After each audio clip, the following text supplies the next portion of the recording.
The visuals kind of matter, and I didn't put a copy onto this computer mistake. Didn't anticipate that.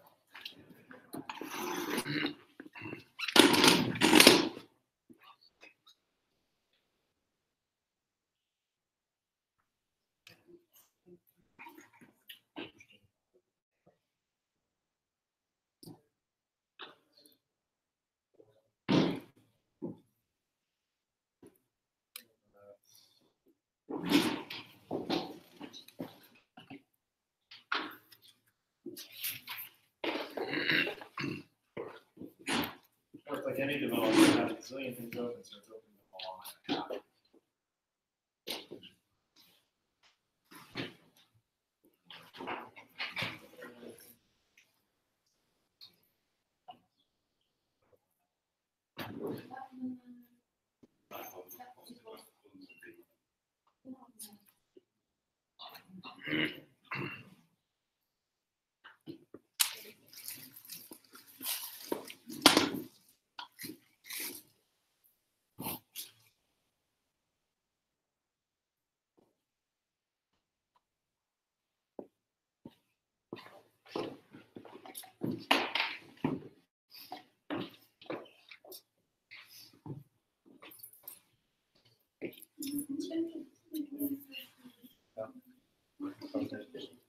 Let's try and do that.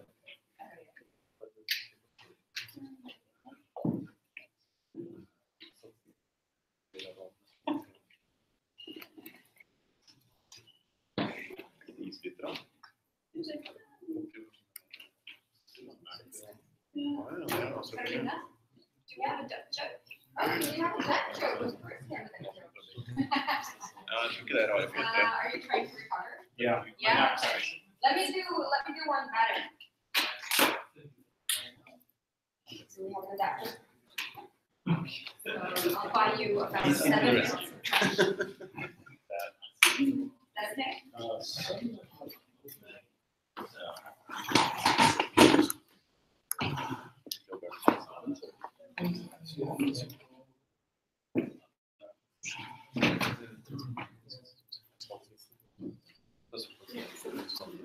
Okay, I'm almost done. You're almost done? Well, you're gonna have to wait now.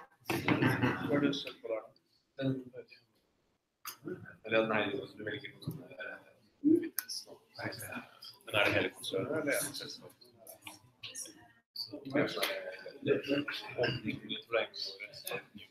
Riktigt. Ja, det gör det. Jo, men det är Gud som man säger. Det är sånt linjeprogram som tar sig. Can I just continue our rows?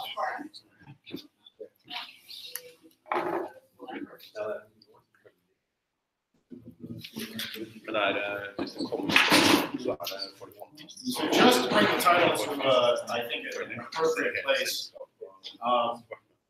I entitled this talk, What Could Possibly Go Wrong? And as we wait for the projector to come back up, we can see that. The miracle that happened in Haiti with what happened with the volunteer community brought a lot of attention to the capacities that these type of activities are bringing online. Because what we're seeing is ever more sense that the work that volunteers can do from afar can really make a difference in the response. These maps drove the logistics. These maps drove the planning. These maps eventually drove some of the reconstruction, and it continues to this day. The amount of effort that this represents is tiny in comparison to what was done for Ebola. This is 1/12 of the work that was done for Ebola, and it was done over a larger scale and over a longer period of time by about 4,000 volunteers. And that continues to scale up. During the Philippines and during the hurricane or cyclone Haiyan, we saw this ability where we could draw building footprints in OpenStreetMap Well, what if we combine that with our eye-level surveys where we could begin to look at damage assessments, and we could mark it house by house by house? Those red are things that aren't there. That's what was and are now completely obliterated. The orange is what's still standing but heavily damaged. There's no yellow. There's no lightly damaged. This is Tacoban. This is one of the hardest hit areas. Having a map like this gives an incredible opportunity for both planning, but later for risk modeling, because we can stick this inside of quantitative models and begin to look at where do these type of disasters affect, who does it affect, how do we begin to plan against it? This changes the game. This isn't just sort of like a nice visual. This means the models that the insurers use, the models that the World Bank and other development agencies use, are changing as a result of activities like yours. Missing Maps is one of the programs that has come together in the Red Cross movement in partnerships with Doctors Without Borders, of building up these type of maps for places which normally would not see any commercial interest at all in building geographic research. So we're beginning to see people come together on things like this. This is London, just a few months ago, of people coming together and doing mapping parties. It's relatively easy. You don't have to be technical with this. And we can teach them how to do OpenStreetMap in an hour. Let me show you how it's making a difference. This is in Malawi, where this is our best guess at population density. And this is actually really, really good for the developing world. This tells us basically where are people living. We partnered with Facebook, and this is the same region. That is that. We can begin to use Facebook to tell people where people really are. Now, this makes a difference because what we need to do is we need to go house to house to do an immunization program. We need to get 95% of children covered in order to work with the measles. And that comes down to volunteers walking all through this region to be able to take those children to immunizations. This particular one is a very special case. You would go to parents working in the fields and say, I will walk your children to the end. You don't have to take a day off to do this. I'm going to do that. These are your users. This kind of passion it's irreplaceable. And this is what makes the Red Cross movement so powerful, are people who do this. They can walk around, and it's no insignificant conversation for a stranger to go, I'm going to take your kid, trust me. And walk them, I believe he was walking between 5 and 10 kilometers, and walk them back. So let me come back to engineering. Your assumptions really have to leave the office and begin looking at some of the constraints that you work in when you put it in the field environment. There are austere conditions. This is a test site that I used to work at where we take gear and begin to test it to take out to the field. Even some of this is a really solidly built UAV. This is a 6-digit US dollar. This is $120,000 airframe UAV. Crashed. And it crashed because it lost comms. And it ended up taking out you can see the prop, the wing, the number of other broken parts. But they had this back together and flying in an hour. That's because they'd engineered it to do this. And they just quickly pulled off the prop, they pulled off a couple of parts, checked all the voltages, put it back together, and it was up in the air. You need to build tools that can do that. Electrons are really a problem because they're not as prevalent as people think. And they become really unstable. Voltages may not actually be something you can count on. You may not see your equipment having all the power it needs to get through its battery time. You have a period where you work where you're on paper. You have to bring that stuff now back into the digital realm when you finally get power on. You need to get this to the far side of complexity. It needs to be dirt simple. There may be volunteers who are doing this on a feature phone, and they're so good that even though all the letters and numbers have worn off of the keys, they can still type this stuff into their SMS. But that is a real reality. And they may have multiple of the SIM cards to go for multiple carriers because that's what they can afford, and they have to be able to get credit going back and forth. It's a shuffle game, and sometimes that becomes a real challenge. Communications, even for us, backhaul is expensive. That little thing with TSF Telecom Sans Frontières, is a beacon. Just so you can see the small unit of it. This is a very, very old one. This is from the tsunami in 2004. But that's the cost. That is a lot more than taking your mobile phone to another country and putting on data roaming. This is just for us to be able to get backhaul from some of the tools that we're working with. And SMS is not cheap. We can see costs really stack up as we send these things back and forth. Do the multiples, do the math on how many SMSs you're sending back and forth, because each one of these actually does incur a cost, either on the volunteer or on the Red Cross. How many of you know the Cathedral in the Bazaar? Really? Okay. So this was the book, really the set of essays that established some of the early open source software principles, written in the late 90s by Eric Raymond. He was musing on two things. Something that you probably have never used, fetch mail, but was very common in the early era of the internet and be able to do email. And then you had a tool which you may have used called Linux, which he was reflecting on the development of the Linux kernel and what principles Linus used in building out the community, particularly in the initial part, to look at what lessons learned can we take from two open source software. A few for today, and this is really important as we begin to think about testing, is Linus's law. Given enough eyeballs, all bugs are shallow, i.e., if you have enough people out there who can either characterize the bug, find the bug, or begin to understand why there's a bug, it's inevitable that given enough people, someone's going to look and say the solution is absolutely obvious.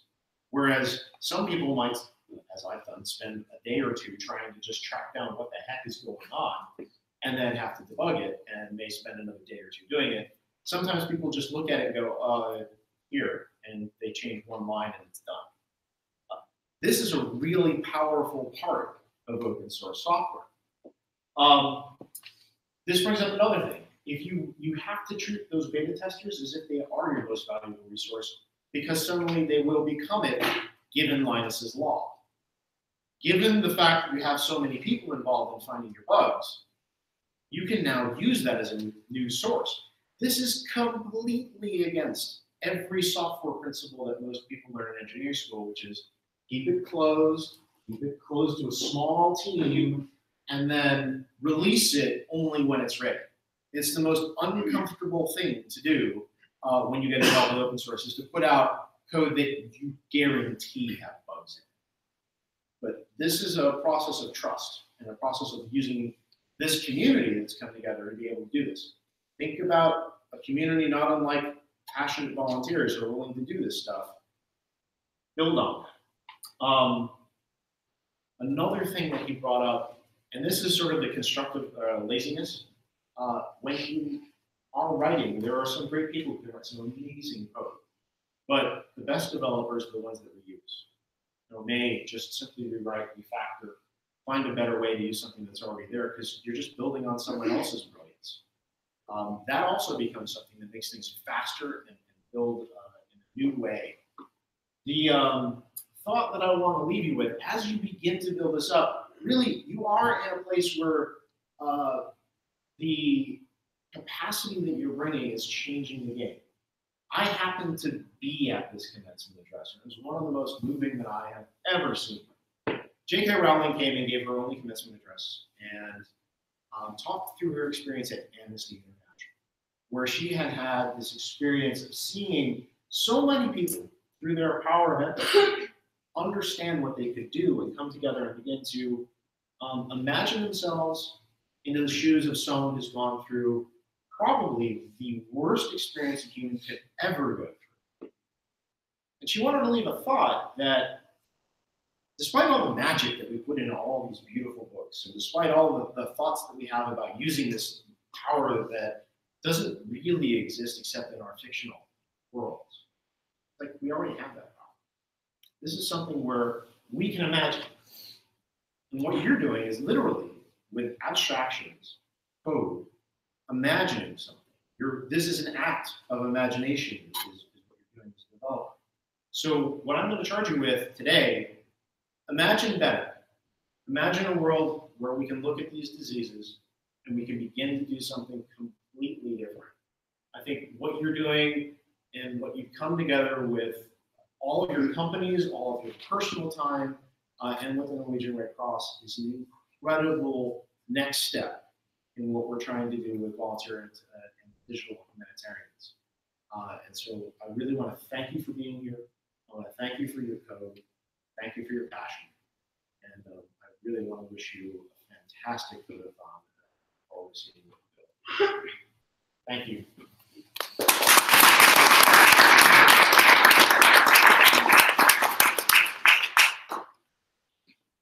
Who do I introduce next? Einar. So quick. As usual. I guess this is the stand-up. Yeah. So everyone stand up. I guess. Well, at least one from each team. So basically, what we want to do is hear a little bit where you are. What's the status of the project? Are there any what you call it, impediments, things that you don't know, things that you need answers, and how can we help you out, kind of thing. So that's the typical stuff. Since I came prepared, I'm just relying on my strong background. So who want to go first? User management, start here and move forward. Sure. Yeah. Yeah, basically, started with happening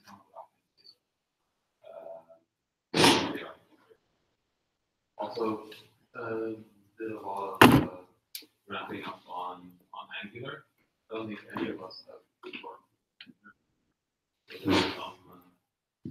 Someone is an expert in all three jobs. They started making new views.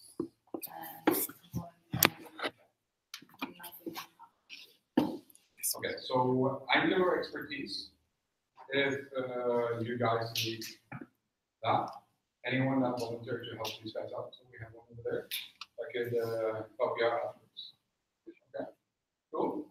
So that's it. We have some.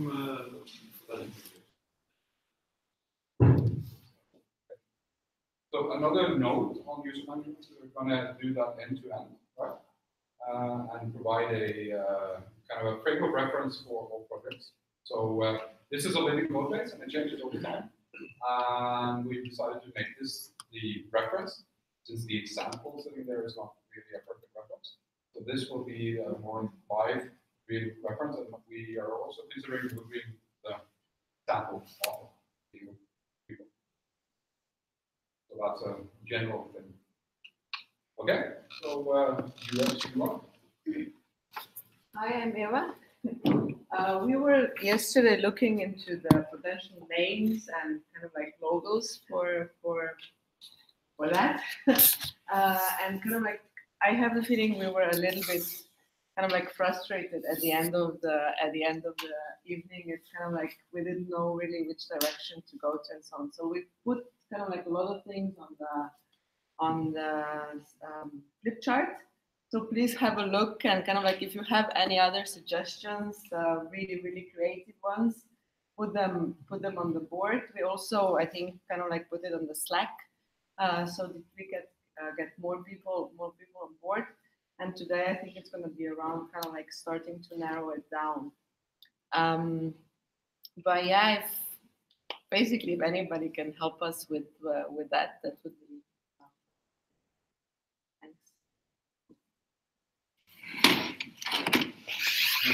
So the SMS gateway, I can take it away from you. For SMS gateway, which is a very crucial part of the whole project, we have a device called SMS Eagle that we're trying out. We're looking for a bit of answers on whether or not we can actually use that device because, well, connectivity. So connectivity to the internet is very important for us to be able to both send SMSs, so communicate with that box and send out, but also get the SMSs into the cloud. It's kind of lying to us because it's telling us it's a 3G box, and we assume it's data. Turns out it wasn't. So it's not supporting 3G data. It only has an Ethernet thing. So we're looking into whether or not where you can actually use it directly in one of the Red Cross's offices, right? And plug it into the wall. If that's a possibility, and we will have a stable internet connection. And we have the answer to that, and they do have that cable connection thing. I'll be happy. That's really good, because then we can actually move forward with that device, meaning that we can start implementing. It has a full rich REST API that we can leverage. What we do need to solve is there is no firewall that we control, so where we can punch a hole into the firewall and get to that box from the outside. We need the box to connect outside, so we can connect to a point in Azure. So it's a kind of a relay thing, but we have a solution to that. That's, I guess, the work for the SMS. Okay, cool. Volunteer reporting.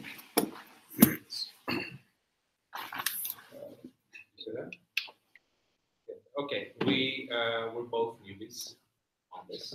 We're getting to know the code base. So that's the plan for now, to figure out how to do things. And we're looking at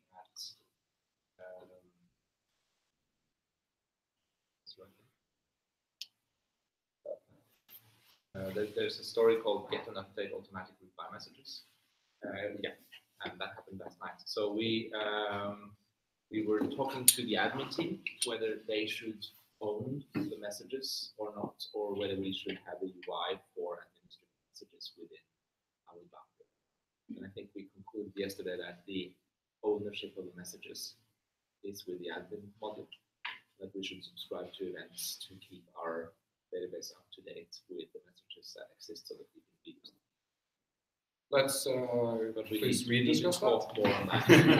if I may, because that's a clear breaking up the bounded context. Because the goal is to have these bounded contexts be totally independent and deployed independently. So I'd like to reopen that discussion. Yeah, because we need to figure out where the user interface sits. Yeah. For that. So there are parts of the admin thing that is related to SMS, but the inbox should probably be in the voluntary. So let's reopen that discussion. I would like to have Björn with me on that. Okay. We can do that afterwards. That would be really good. Not to ruin all your plans, but there's no plans. Thank you. Share. I guess we are going to look into how to evaluate the type, how to get information from the different users, how to react, yeah, and what kind of information we want from the users. Okay. Good. Cool. And now the admin. Now that I ruined all your plans. So what are you going to do? We started on okay. Cool.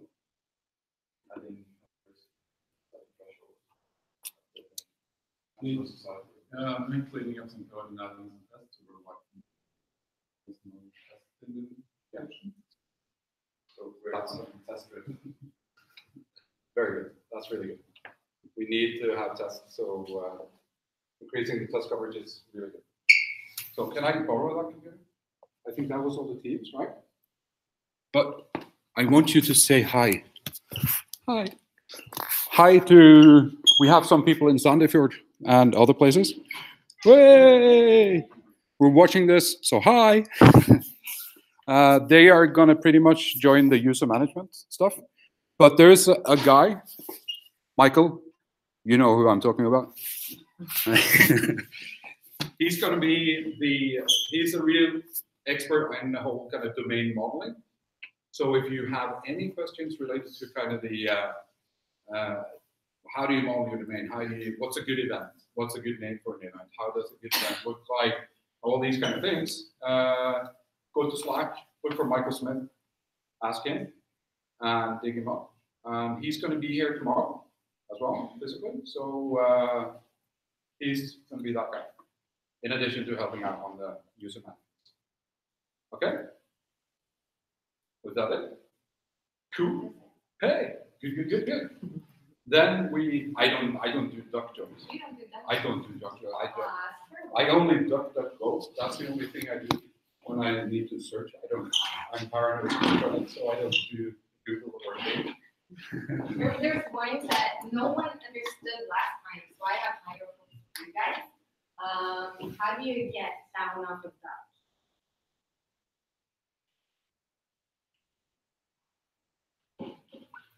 You don't. You get down off the horse. Still no. You're a terrible crowd.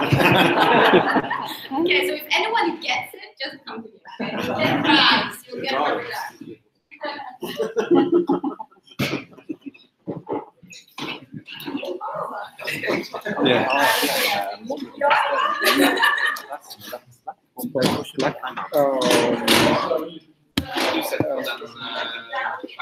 Hello. Should we stop the podcast? Yeah.